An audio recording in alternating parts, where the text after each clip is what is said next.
The M3 scrubber comes with magnetic pad drivers. These are 8-inch pad drivers that you can put any 8-inch daily maintenance pad on. We also offer 8-inch magnetic brushes.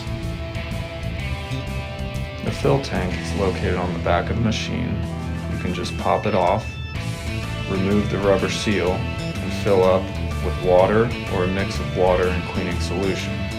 Once it's full, you just snap it back on. The recovery tank, located on the front of the machine, is where your dirty water will go. Once it fills up, you pop it off. You can empty it through the rubber seal on the front,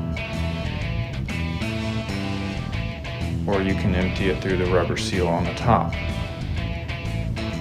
You want to make sure the dirty water doesn't get above the max fill line before you empty it. Once you empty it, simply snap it back on. This is to activate, turn on the scrubber. Here's your water control. To turn that on, you'll click once. If you want to increase the amount of water, you'll click it again once it's blinking and you know you have full water. This is to activate your pads, and this is to activate the squeegee suction.